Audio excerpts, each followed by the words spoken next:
할렐루야. 오늘도 하나님의 사랑과 은혜가 우리 가운데 풍성히 넘치기를 소망합니다.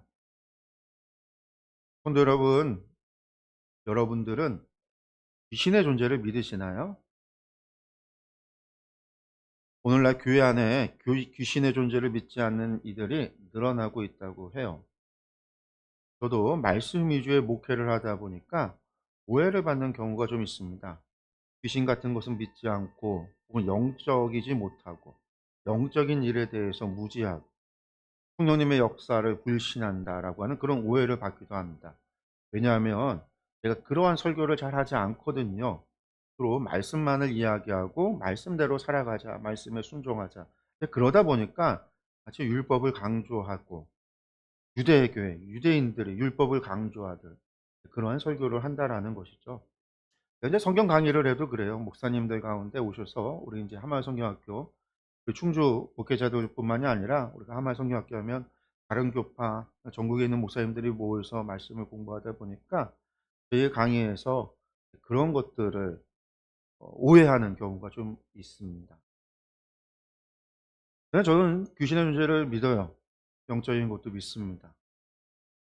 물론 다른 사람들이 체험했던 여러 가지 영적인 경험들도 저도 체험을 하고 여러 가지 있습니다.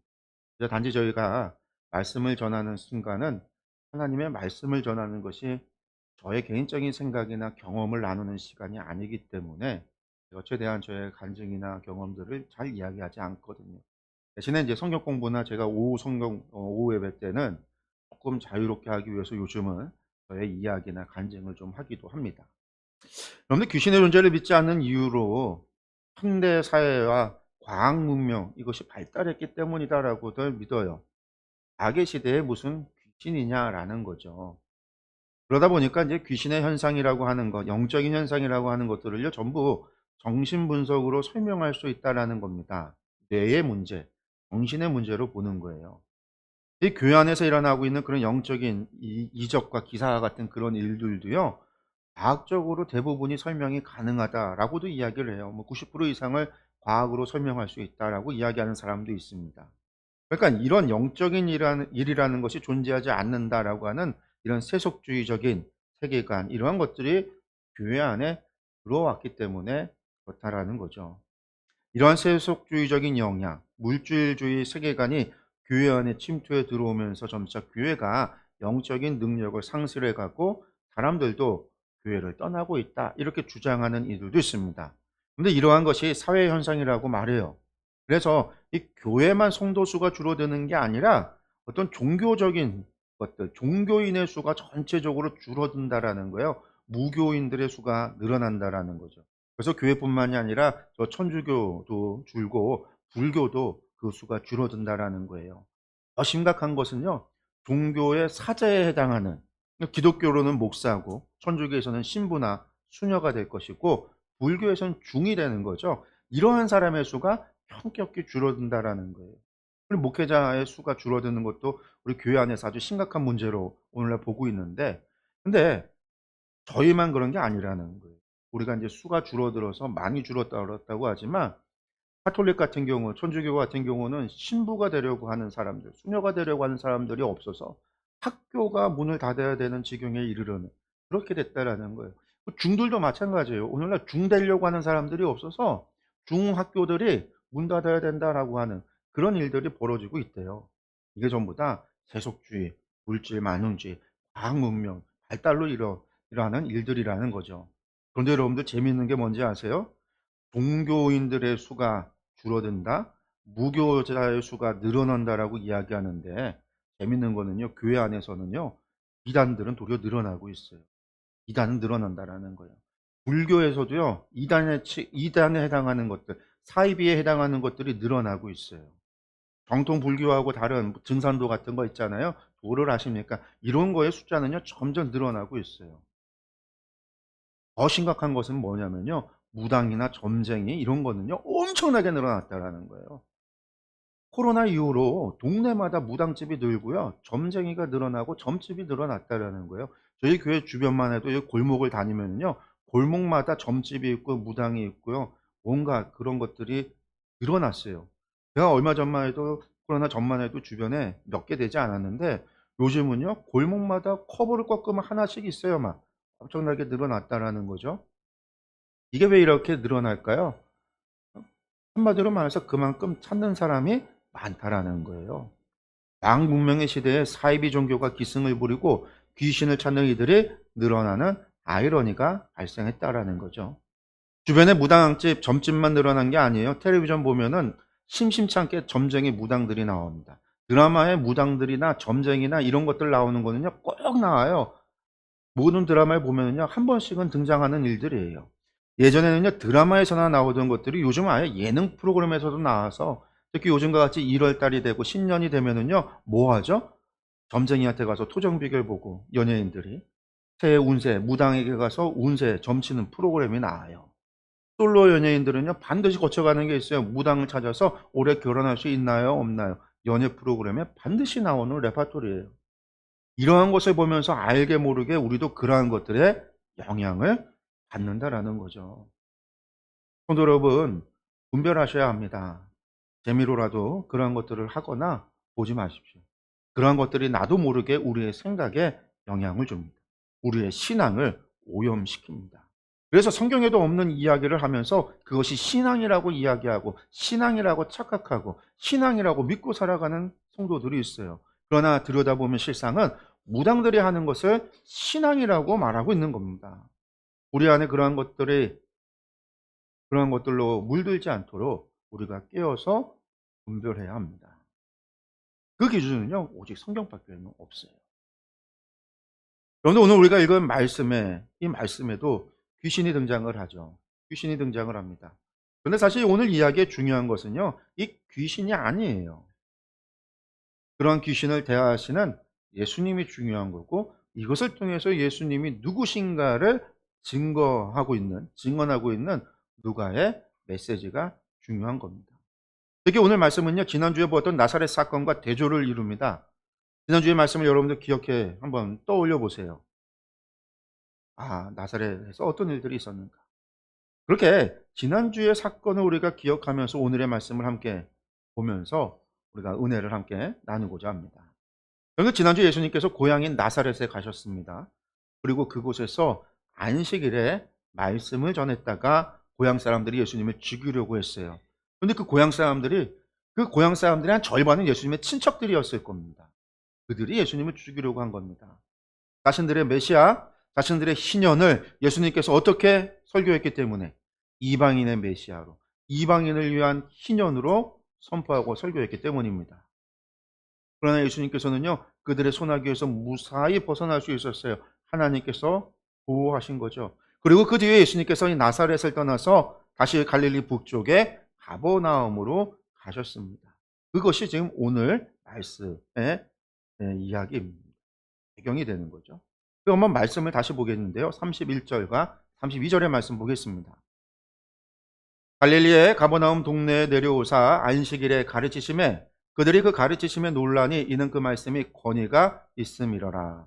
아멘. 여러분들 가버나움이라고 하는 도시는요, 갈릴리 북쪽에 있는 호수, 갈릴리 바다 호수에 면한 도시예요. 이곳은요, 베드로와 안드레, 야고보와 요한의 고향입니다. 그곳에서 예수님께서 이들을 제자로 삼으셨어요. 고향 나사렛에서 배척을 당하신 뒤에 예수님께서는요, 이 가버나움에 머무시면서 사역을 하셨어요. 그래서 흔히들 이 가버나움을 예수님의 사역의 본부다, 그렇게 이야기를 해요. 이 말씀을 보면요, 이 가버나움에 오셔서도요, 나사렛과 마찬가지로 안식일의 말씀을 전해요. 안식일에 회당에 가셔서 말씀을 읽고 가르쳤다라는 거죠. 그래서 오늘 말씀은요, 이 회당에서 일어난 일이에요. 그리고 안식일에 일어난 일이죠. 이것은 전부 다 나사렛에서 가르쳤던 것과 다르지 않아요. 똑같은 일입니다. 읽은 본문의 내용이 다르다 할지라도 우리가 예수님께서 전한 메시지는 다르지 않을 것 같아요. 나사렛에서는 이사야의 말씀을 읽었지만 가버나움에서 어떤 말씀을 읽었는지는 몰라요. 예수님께서 읽은 본문은 분명히 달랐을 것 같은데 예수님의 메시지는 다르지 않았을 것 같아요. 어떤 메시지? 이 땅에 하나님의 메시아가 왔다라는 거죠. 하나님의 은혜의 해를 선포하는 거죠. 그래서 뭘 선포해요? 하나님의 나라가 가까웠으니 회개하라. 이게 예수님의 메시지였거든요. 근데 이곳에서의 반응은, 가버나움에서의 반응은 나사렛과 달랐다라는 거예요. 예수님의 설교를 들은 이들의 반응이, 그 가르치심의 논란이, 이것은 이 말씀이 권위가 있었다라는 거죠. 이 말씀은, 가버나움에서 이 사건 말씀은요, 마가복음 1장에도 똑같이 기록되어져 있어요. 근데 이 마가복음에는요, 누가복음과 약간의 차이가 있습니다. 마가복음 1장 21절과 22절의 말씀을 한번 보겠습니다. 그들이 가버나움에 들어가니라. 예수께서 곧 안식일에 회당에 들어가 가르치심에 뭇 사람이 그의 교훈에 논란이, 이는 그가 가르치시는 것이 권위 있는 자와 같고 서기관들과 같지 아니함이러라. 마가복음에선 그의 교훈에 논란이 이렇게 번역하고 있지만, 헬라어 원어를 보면은요, 토시 하나 안 틀리고 누가복음과 마가복음이 똑같아요. 그런데 이를, 그들이 놀란 이유가 무엇이냐라고 하면 마가복음과 누가복음이 달라요. 마가복음 뭐라고 되어 있어요? 그 가르치는 것이 권위 있는 자 같고 서기관과 같지 않다라는 거죠. 즉 예수님의 가르치심이 그들이 평소 들어왔던 설교와 달랐다라는 말이에요. 특히 서기관들과 같지 않았다라는 거죠. 그런데 누가복음은 뭐라고 이야기하고 있냐면, 그 말씀에 권위가 있었다라고만 이야기하고 있어요. 예수님의 말씀을 누구와 비교해서, 서기관과 비교해서가 아니라, 마가복음 비교해서 이야기하고 있는데, 비교해서가 아니라 예수님의 말씀 그 자체에 권위가 있었다라고 이야기하고 있는 거죠. 이것이, 이 말씀이, 이것이 이야기하고 있는 바가 무엇이냐면, 이 말씀을 전하시는 예수님께서 그 사람들 앞에 서서 말씀을 전하는 예수님의 모습이 권위가 있어 보였기 때문에, 그 말씀도 권위가 있었던 것처럼 권위가 있었던 것, 권위가 있었다라고 느꼈다, 이렇게 생각할 수도 있고, 혹은 예수님의 전하시는 말씀 그 자체가 그 사람들이 듣기에 권위 있는 하나님의 말씀으로 들렸다라고도 볼 수 있죠. 아마도 하나님이, 예수님께서 전하시는 모습이나 그 메시지나 그 메시지의 내용이나 그 전부가 사람들한테 권위 있게 들렸던 것 같아요. 즉 사람들의 영적 갈망을 해결해 주는 진리의 말씀으로, 하나님의 음성으로 그들에게 들렸다, 이렇게 보는 것이 더 정확하겠죠. 이때 예수님의 설교를 듣는 이들도 나사렛에서 이야기한 것처럼 가버나움에서 그 이야기를 듣는 사람들은 도대체 이 권위 있는 말씀, 모습과 들리는 음성과 내용과 그 모든 것에 지금 사로잡혀 있는 그들, 그 권위 앞에 사로잡혀 있는 그들이, 저희는 도대체 누구인가라는 질문을 할 수밖에 없는 거예요. 그러니까 저가 누구인데 이러한 말씀을 전할까? 나사렛 사람들이 던졌던 질문처럼, 저는 요셉의 아들 예수가 아니냐라고 했었던 그들처럼, 사실 이 사람들도 저는 누구이기에 도대체 이런 말씀을 전하는가 질문을 던질 수밖에 없는 거죠. 이때 예수님께서는 나는 누구이다라고 이야기하는 게 아니라, 그때에 놀라운 사건이 발생을 하는 거예요. 33절과 34절의 말씀을 보겠습니다. 회당에 더러운 귀신 들린 사람이 있어 크게 소리질러 이르되, 아 나사렛 예수여, 우리가 당신과 무슨 상관이 있나이까? 우리를 멸하러 왔나이까? 나는 당신이 누구인 줄 아노니 하나님의 거룩한 자니이다. 아멘. 예수님께서 말씀을 전하시는 그 회당에 여러분들 귀신 들린 사람이 있었습니다. 놀라운 일이죠. 예배의 자리에 귀신 들린 사람이 있었다는 거예요. 여기서 귀신 들렸다라고 했는데, 우리도 이제 귀신 들렸다라는 말을 하잖아요. 귀신 들렸다. 귀신 들렸다라는 얘기가 뭐예요? 귀신이 그 사람 몸에 들어왔다, 귀신에 씌었다, 그렇게 생각을 하잖아요. 그래서 들렸다라는 말이 헬라어로 에콘이라는 말을 번역한 건데, 이 에콘이라는 말이요, 원래는 소유하다라는 뜻이에요. 그러니까 귀신이 그 사람을 소유했다라는 거거든요. 다른 말로 이야기한다면 그 사람이 귀신에게 사로잡혔다라는 뜻입니다. 그러니까 사로잡혔다라는 말이 뭐냐면요, 사람에게 악령이 직접적으로 씌어서 내재해서 그 몸 안에 귀신이 들어차 있는 거, 그거 아니라, 귀신이 뿜어내는 귀신의 힘에 그 사람이 사로잡혔다. 귀신이 그 사람을 사로잡아서 뭐 한다? 그 사람을 제어한다라는 거예요. 그 사람의 생각을 제어하고 그 사람의 행동을 제어하고 그 사람의 말을 제어하고 그 사람을 제어하고 있다라는 게 들렸다라는 말이에요. 귀신 들린 자가 귀신이 된 게 아니라 다만 귀신에 의해서 지금 인격적으로 지배를 당하고 있다라고 우리가 보시면 되는 거예요. 이것을 봐서도 귀신은요, 세상 끝날까지, 주님 오실 때까지 그 기간 동안 귀신은요, 우리 인간들보다 영적 능력이 우월해서 우리를 지배할 수 있음을 보여줍니다. 우리를 제어할 수 있음을 분명하게 보여주고 있어요. 그러나 우리가 이것을 두려워할 필요는 없습니다. 왜냐하면 예수님의 이름으로 그러한 귀신마저도 쫓아내고 정복할 능력, 그 특권이 우리 믿는 자에게 주어졌기 때문인 거죠. 그래서 말씀 보면요, 지금 회당에 한 사람이 귀신에 사로잡혀 있었습니다. 그런데 그가 예수님의 설교를 듣고는요, 놀라운 말을 하죠. 사람들이 지금 하나님 예수님의 그 권위 있는 말씀에 사로잡혀서 저 사람은 도대체 누구인가라고 할 때 그때 귀신이 나와서 하는 이야기입니다. 나사렛 예수여, 우리가 당신과 무슨 상관이 있나이까? 우리를 멸하러 왔나이까? 나는 당신이 누구인 줄 아노니 하나님의 거룩한 자입니다.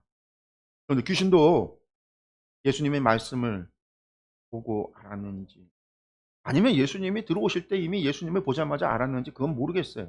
성경에 나와 있지 않으니까요.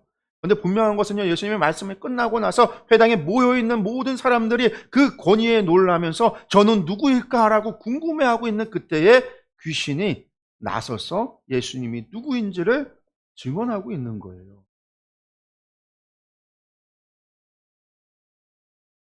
예수님이 누구인지를 귀신이 증언하고 있다는 거예요. 그런데 이것이 앞서 나사렛 사건과 대비가 돼요. 나사렛 사람들이 예수님께 대하여 분노하고 죽이려 한 이유가 무엇이죠? 그들이 그토록 기대하리고 고대했던 메시아, 자신들을 구원해 준 구세주 그 메시아를 이방인의 메시아로 설교했다라는 이유였어요. 눈앞에 있는 참된 메시아이신 예수님을 보고도, 예수님의 말씀을 듣고도 깨닫지 못하고, 여러분들 그들도 사실 처음에 예수님의 첫 말씀에 전반부 말씀을 들을 때는요, 그 가르침의 권세에 놀라고 은혜가 충만했다라고 했잖아요. 그러나 이방인의 메시아를 증거하자 예수님께 분노하고 예수님을 죽이려 했다라는 거예요. 그렇게 메시아를 고대하고 기다려놓고 눈앞에 있는 메시아를 알아보지 못한 거예요. 그런데 여기에 귀신이 있어요. 그 귀신은요, 예수님이 누구신지 알고 있습니다. 자신들을 멸하실 분이라는 것을 분명하게 알고 있어요. 하나님의 거룩한 분이라는 것을 분명하게 알고 있습니다. 여러분들, 하나님의 거룩한 자라는 말이 무슨 말인가요? 하나님의 거룩한 자라는 것은 하나님께서 구별한 자라는 얘기잖아요. 거룩은 구별이니까요. 하나님께서 구별한 자, 어떻게 구별하죠? 여러분들, 기름을 부어서 구별하는 거예요. 기름을 부어 거룩하게 합니다. 즉 하나님의 거룩한 자라는 말은요, 하나님께서 구별한 자라는 의미고요. 그것을 하나님께서 기름 부은 자라는 얘기예요. 그러니까 기름 부음 받은 자가 누구예요? 기름 부음 받았다라는 말이 무슨 말이에요? 메시아라는 말이잖아요. 메시아라는 말이 무슨 뜻이냐면 기름 부음 받은 자라는 거예요. 그게 히브리어고 헬라어로는요, 그리스도, 기름 부음 받은 자라는 얘기예요. 메시아를 그토록 기다렸던 이들은요, 메시아이신 예수님을 보고도 못 알아봤는데 귀신은 예수님께서 메시아이심을 알아봤다라는 겁니다. 놀라운 일이죠. 그런데 성도 여러분, 이것이 아주 중요한 메시지가 있습니다. 예수님께서 메시아 곧 그리스도이심을 아는 것은요, 귀신도 안다라는 거예요.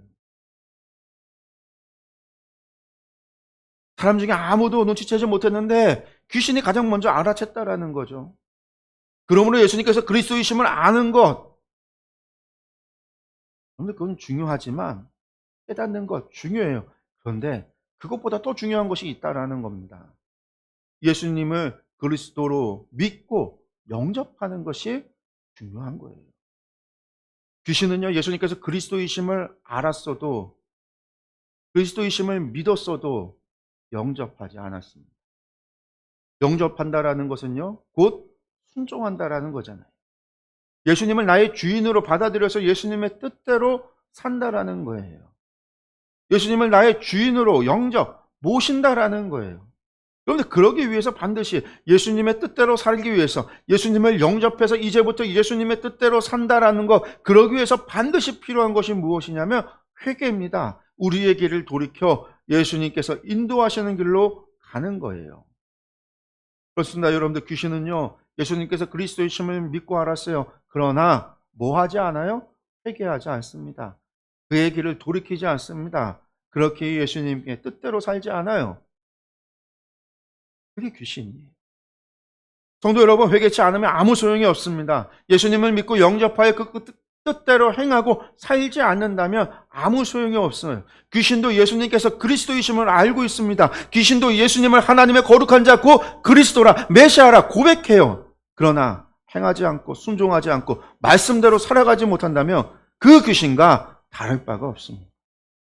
하나님의 무서운 심판의 대상일 뿐임을 기억해야 합니다. 그런데 이 귀신의 이야기에 예수님께서 귀신을 꾸짖습니다. 그러나 이 사건은요, 예수님의 말씀에 단순하게 귀신을 쫓아냈다가 아니라 이것을 표적이 되어서 예수님의 말씀에 권위를 부여하는 거예요. 예수님이 누구신가에 대해서 증거하는 거예요. 35절에서 37절의 말씀을 보겠습니다. 예수께서 꾸짖어 이르시되 잠잠하고 그 사람에게서 나오라 하시니 귀신이 그 사람을 무리 중에 넘어뜨리고 나오되 그 사람은 상하지 아니한지라. 다 놀라 서로 말하여 이르되 이 어떠한 말씀인고 권위와 능력으로 돌아온 귀신을 명함에 나가는도다 하더라. 이에 예수의 소문이 그 근처 사방에 퍼지니라. 아멘. 귀신이 사람을 사로잡을 능력이 있다 하지만 예수님 앞에서는 꼼짝을 못하죠. 예수님께서 귀신을 꾸짖어 잠잠하라 말합니다. 그리고 그 사람에게서 나오라 하니 그 귀신이 사로잡혔던 사람을 놓아줍니다. 그렇습니다. 여러분들, 귀신이 아무리 능력이 있다 할지라도 예수님의 말 한마디에 쫓겨가야 합니다. 우리는 요한계시록을 보면서 치유전쟁을 이야기합니다. 선과 악의 전쟁을 상상해요. 아마겟돈 전쟁이라고 부릅니다. 수많은 영화의 모티브가 되었습니다. 그런데 성경을 아무리 봐도요, 예수님께서 마귀와 그 귀신들과 칼을 들고 싸우는 모습이 나오질 않아요. 사탄은 그 따르는 자들을 모아서 최후의 전쟁을 준비하는 것이 고가 마곡의 전쟁이나 아마겟돈 전쟁이나 이런 전쟁을 통해서 나타나고 전쟁을 준비하는 것이 나오고 있지만, 성경을 보면은요, 하나님의 일방적인 심판만 이루어지고 있습니다. 그렇습니다. 여러분들, 예수님께서 사탄과 치고받고 싸우는 것이 아닙니다. 그저 심판할 뿐이에요. 예수님의 검은 그 입에서 나오는 말씀입니다. 말씀으로 사탄과 귀신과 악의 모든 무리를 심판합니다. 그것이 성경이 우리에게 보여주는 진리입니다. 그렇게 우리도 귀신을 무서워하거나 두려워할 필요 없습니다. 예수님께서 우리에게 그 이름의 권세를 주셨기 때문입니다. 그 이름으로 명하면 귀신은 도망갈 수밖에 없습니다. 영화나 드라마에서 나오듯 귀신을 쫓아내기 위해서 싸우고 다투고 씨름할 것이 아닙니다. 그것은 전부 다 귀신 무당들이 하는 것들이에요. 무당이 귀신 쫓기 위해서 온갖 구슬하고 난리를 부르스를 치고 하는 것. 그러나 성경 우리에게 그것을 말하지 않아요. 예수님의 이름으로 명하라고 했어요. 말하라고 했어요. 선포하라고 했어요. 그러면 우리의 힘과 우리의 능력 때문이 아니라 예수님의 이름으로 명할 때 예수님의 권능으로 귀신을 쫓겨난다라는 거죠. 우리가 붙잡고 싸우고 씨름하고 난리칠 일이 아니라 그저 믿음으로 선포하고 믿음으로 명할 뿐입니다. 예수님께서 귀신에게 명하자 귀신이 떠나갑니다. 이 일을 회당의 모든 사람들이 보게 됩니다. 그러자 그들이 놀라 이야기하죠. 이 어떠한 말씀인고 권위와 능력으로 돌아온 귀신을 명함에 나가는도다라는 거예요. 성도 여러분, 오늘날에도요, 귀신 들린 사람들이 있습니다. 저도 신앙생활을 하면서 몇 번을 봤습니다. 교회에서 기도하는 가운데 귀신 들린 사람을 데려와서 목사님과 전도사님들이 기도로 쫓아내는 것을 보기도 했었고요. 제가 스리랑카 선교지에서 직접 귀신 들린 사람을 붙잡고 기도하여 쫓아낸 적도 있습니다. 그런데 귀신 들린 사람을 만나면요, 사실 무서워요. 힘도 세고 그 눈빛이나 소리 내는 것이 무서워요. 기도하면서도요, 그 마음에 안 나가면 어쩌나 이런 걱정이 들기도 해요. 그런데 여러분들, 그저 하는 거예요. 왜? 내 믿음, 내 능력으로 하는 게 아니니까요. 나에게는요, 귀신을 제어할 아무 능력도 힘도 없어요. 그저 말씀을 따라서 그저 선포할 뿐입니다.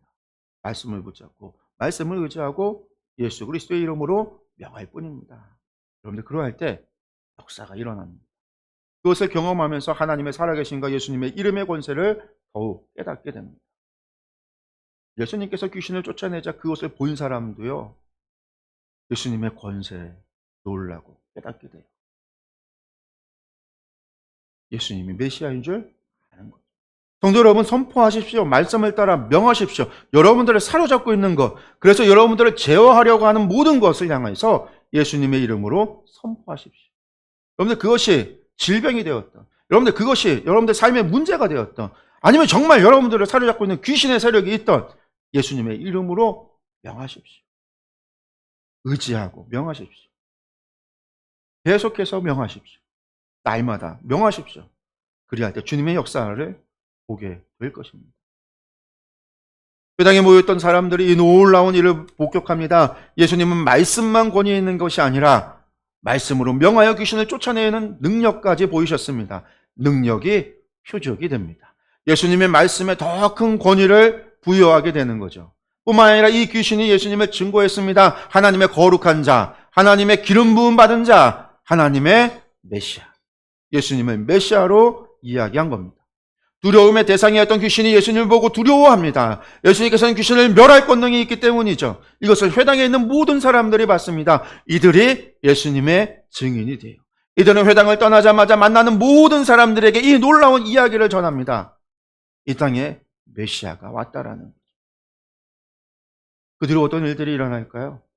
수많은 사람들이 예수님을 찾아오게 됩니다. 그런데 여러분, 예수님께서 메시아이심은요, 그저 예수님 혼자만의 외침이 아닙니다. 예수님을 추종했던 제자들 몇몇만의 이야기도 아닙니다. 예수님께서 수많은 이적과 기적을 행하셨기에, 이러한 표적들이 있었기에, 그 로마의 압제에서, 또한 종교적 억압에서, 그 율법 아래에서 예수님을 하나님의 아들로 믿고 증언하는 이들이 나올 수 있었던 거예요. 일평생 하나님 외에 다른 신은 없다라고 세뇌받고 살았던 그들 앞에 예수님은 하나님의 아들이시다라고, 예수님은 성자 하나님이시다라고, 나의 주, 나의 하나님으로 고백할 수 있는 신앙의 고백들이 나올 수 있었던 거예요. 그렇게 그 모든 것을 이겨냈고 로마를 기독교 국가로 바꿀 수 있었던 것, 그런데 그것은요, 예수님의 말씀과 주님께서 행하셨던 놀라운 이적과 기사가 표적이 되어졌기 때문이기도 합니다. 성도 여러분, 예수님은요, 메시아, 우리의 구세주이십니다. 능력의 주이십니다. 그 예수님께서 명하시자 귀신도 떨며 떠나가야 했습니다. 귀신도 예수님께서 하나님의 거룩한 자 메시아이심을 알아봤습니다. 예수님께서 메시아이심을 가장 먼저 알아본 자가 누구냐? 바로 귀신입니다. 말씀을 보면 메시아를 기다렸던 유대인들은 알아보지 못했어요. 그렇기 때문에 여러분들, 아는 것에서 끝나서는 절대로 안 됩니다.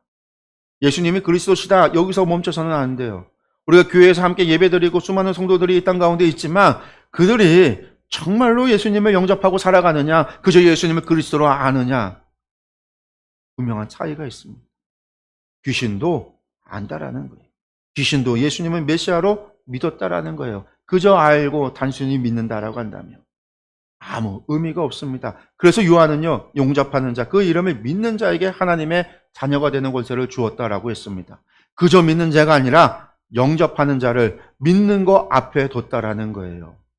그렇습니다. 예수님을 모셔드려서 내 삶의 주인으로, 내 삶을 운전하는 운전대를 하나님, 예수님께 내어드리는, 그래야 된다라는 거죠. 그렇습니다. 귀신도 예수님을 그리스도로 알았습니다. 그저 지식으로 안 것이 아니라 정말 예수님이 하나님의 거룩한 자 그리스도로 알았어요. 정말 알았다라는 것이 무슨 의미예요? 믿었다라는 거예요. 그렇게 믿었다라는 거예요. 그러나 그것은 귀신의 믿음일 뿐이에요. 여러분들, 이에 대해서 야고보 장로도 같은 말을 하죠. 야고보서 2장 19절의 말씀입니다. 내가 하나님은 한 분이신 줄을 믿느냐? 잘하는도다. 귀신들도 믿고 떠느니라. 저의 이야기가 아닌 거죠. 야고보 장로가 이야기하잖아요. 귀신도 믿는다라고. 성도 여러분, 귀신도 하나님은 한 분이신 줄 믿는다라고 있습니다. 누구보다 잘 알고 있습니다. 그러나 귀신은요, 하나님을 영접하지 않았습니다. 하나님을 주님으로 모시지도 않았습니다. 스스로 하나님과 같이 되려고 했습니다. 여러분들, 그것이 죄예요. 사람도 다르지 않습니다. 예수님을 그리스도로 알고 믿는 것에서 멈춰서는 안 됩니다. 그렇게 알고 믿음에도 자신이 스스로 인생의 주인이 되어서 하나님의 뜻대로 순종하지 않고 살아간다면, 여전히 내 인생의 운전대를 내가 잡고 내가 살아간다라고 한다면, 내가 주인이 되고자 한다라고 한다면 그것은 하나님과 같이 되고자 하는 죄일 뿐입니다. 내가 비록 예수님을 그리스도로 믿는다 할지라도 그 믿음은 결코 구원에 이르게 하는 믿음이 되지 못하는 겁니다. 아니, 그것은요, 성경이 말씀하시고 하나님께서 원하시는 참된 믿음이 아니에요. 영접하는 자, 그 이름을 믿는 자입니다. 내가 주인이 아니라 하나님이 주인이 되시고 예수님이 주인이 되어야 합니다. 내 뜻이 아니라 하나님의 뜻대로 살아가야 합니다. 내 계획이 아니라 하나님의 계획대로 행해야 합니다. 여러분들, 그것이 참된 믿음입니다. 사랑하는 성도 여러분, 오늘의 말씀을 마음에 새기시기 바랍니다. 귀신도 알고 떠드는 그런 믿음이 아니라 영접하는 믿음, 참된 믿음의 사람이 되시기를 간절히 축원합니다. 우리 이 시간에 함께 기도하겠습니다.